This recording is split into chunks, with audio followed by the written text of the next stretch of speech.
Jenny Brown and welcome to this week's MFB Live. I hope you're all keeping incredibly well.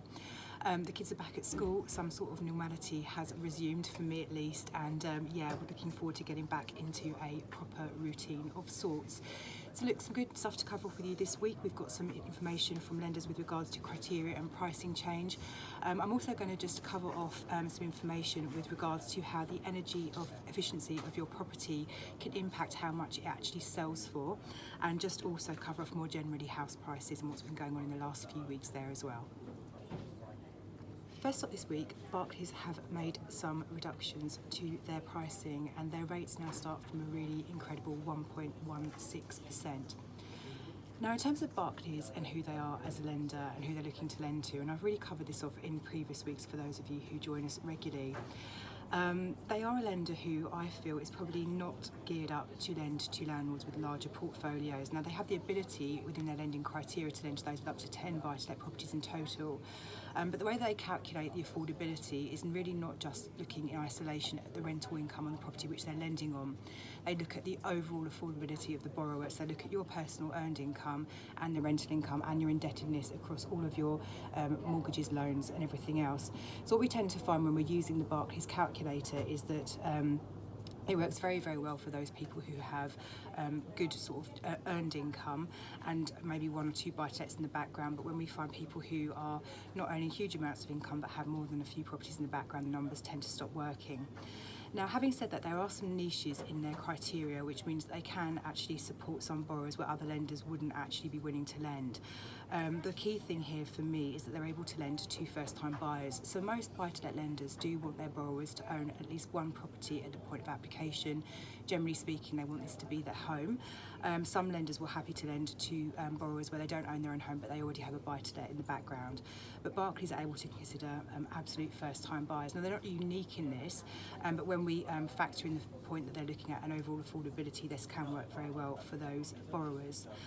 Some other nice pieces of lending policy for you can be up to 80 at the point of application. The rates that they offer have flat arrangement fees, come with a free valuation and also cashback or free legal work, and they're very good at lending to flats over commercial and ex-local authority flats as well. They're also good for those landlords who rent their properties out to companies or also housing associations. So if we throw into the mix the fact they've got some fairly good little sort of niche bits of lending policy there, plus the fact their rates are incredibly good, not a bad proposition from Barclays for those landlords with, you know, one or two properties. Molo have made some reductions on their pricing in the last week, so they now have rates starting from 3.1%. Which may not sound incredibly fantastic in the sort of vanilla end of the market, but actually they are able to lend to limited companies, and in this space actually at 3.1 the rates are very, very good. So look, as I say, Molo are able to lend to limited companies and individuals. They need you to be earning £20,000 a year worth of income. They're able to lend to first-time landlords and also first-time buyers as well. There are some caveats in here when we're looking at lending to first-time buyers. Generally speaking, the lenders who do operate in this space, and Molo included in this, will work on an affordability basis, i.e. could you afford this property as your own home? Yes, you could, that's perfect. In that case, we will lend to you as a buy-to-let. If there's some kind of concerns that you wouldn't be able to afford the property as your main residence, then they may not be willing to lend to you because there would be concerns that actually you're going to sort of surreptitiously move into the property in the future. The other thing they're able to consider as well is let-to-buy applications. A let-to-buy is when you are renting out your existing property and putting a buy-to-let mortgage on it and then buying a new main residence in which to live. So not all lenders can do this, a lot of them can, but you know there are also some that can't, so it's great that Molo are able to consider these. So yeah, they've also withdrawn, actually interestingly, one of their limited edition limited company rates, which had a very competitive arrangement fee, and this is not the only lender that we've seen starting to pull some of their more attractive rates over the last week or so. We've also seen Kensington withdraw a 5-year fixed rate they have, which was very, very popular. So what I would say is that while these lenders are, and we're seeing a real kind of theme of this at the moment, lenders bringing out these limited edition products which are designed to drive in new business and are very, very attractive, we're really starting to see these start to be withdrawn again as the money that has been allocated to these funds starting to be used up. So if there is a rate that you've seen that you like the look of, you know, I suppose really the message here to you is to act now, because it's not a given that these are going to stick around indefinitely. Capital Home Loans have made some amendments to their lending criteria over the last few days. So first of all, what they have done is revisited and reduced the rental calculation they're using for personal borrowing. So what they were doing is saying for basic rate taxpayers, the rental calculation would be 125% at 5.5%, and for higher rate taxpayers, it would be 145% at 5.5%. They've actually reduced it down now for the higher rate taxpayers down to 140% coverage at 5.5%. So essentially, if you're a higher rate taxpayer, you can now borrow more with Capital Home Loans. Incidentally, they still stress the rental at 125% for limited company borrowing. Now, in terms of why they would have done this, really I would imagine they've just been looking at their lending criteria, trying to see where they sit in terms of alignment with their peers in the market, looking for ways that they can try and improve things, and this would have been a relatively easy win for them, so great news there. Now what they've also done is increase the number of units they can lend on in a block. So what they're saying is they can now lend up to 10 leasehold units in one block, and that can be of up to 100% coverage. So if you have a block of 4 flats, they can lend on 4 leaseholds within the block of 4. If you had a block of 10 leasehold flats, they could lend on 10 of those, i.e. all of them. If you had a block of 20 flats, they could lend on 10 of those, so 50%. So they've really improved their appetite for exposure within a given development. Now I should just point out here that Capital Home Loans are able to lend on multi-unit blocks where then there's no leases in place, it's just the freehold. And if you're in that situation, they're able to lend on blocks of up to 6 self-contained flats.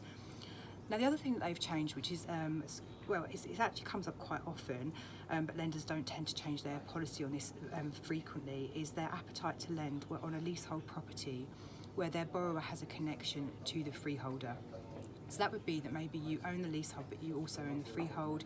It could be that you own the leasehold and you also own the limited company which owns the freehold. There's lots of different kind of ways this can come about, and some lenders are really reticent to lend where their borrower has control of the freehold, and the reason for this would be that if in the event of a repossession the lender needed to take the property back, as the freeholder of the property, of the building, you can make access very difficult and also make changes to, for example, ground rents and service charges, which can make the property unsaleable. So from a lender's perspective, if their leasehold borrower has control of the freehold, this can pose a risk to the lender.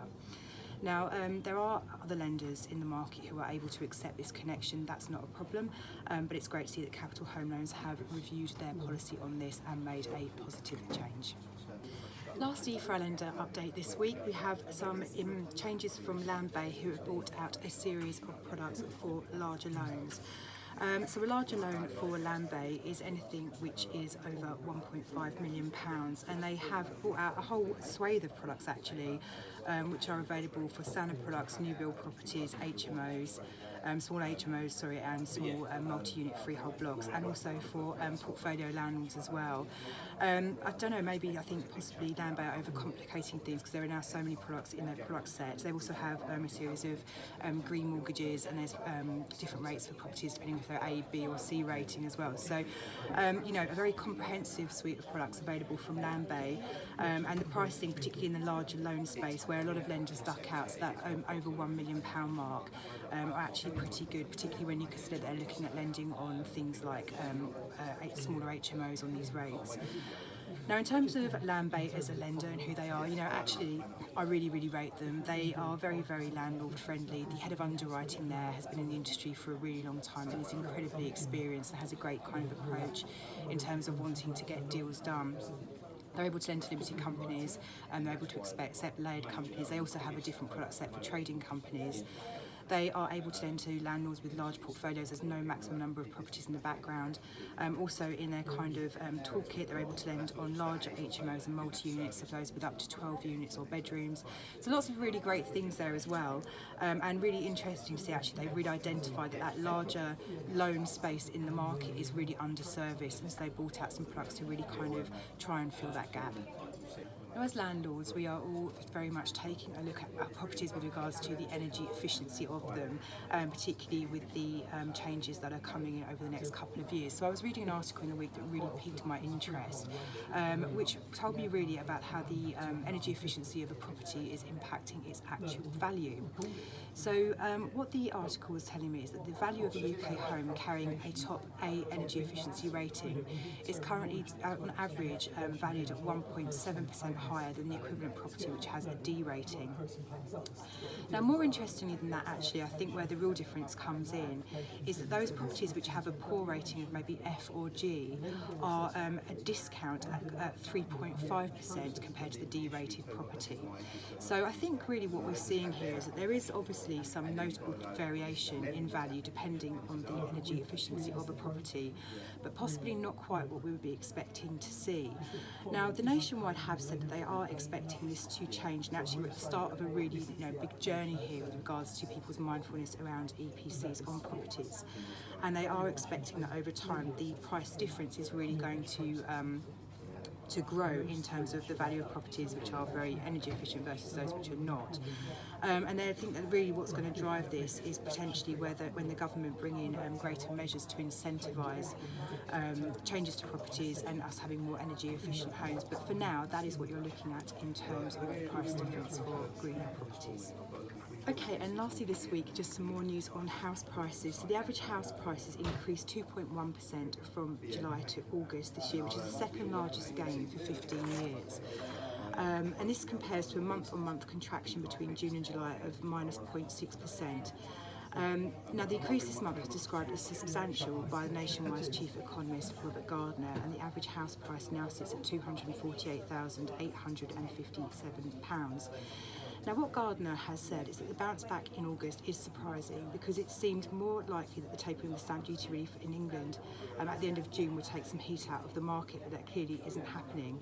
What he went on to say is that the lack of supply really must be a key factor behind the August price increase, with estate agents reporting low numbers of properties on their books. So essentially back to that standard thing which I seem to bleat on about week after week, which is really that the supply is not able to keep up with demand, which is really continuing to support the property market and see house prices continue to increase.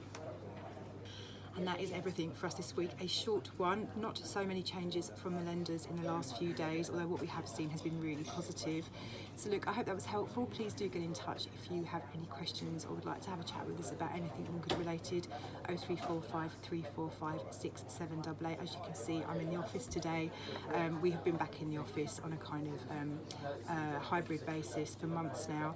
We're very much open for business and would love to hear from you. Alternatively, please do go have a look at our website, mortgagesforbusiness.co.uk.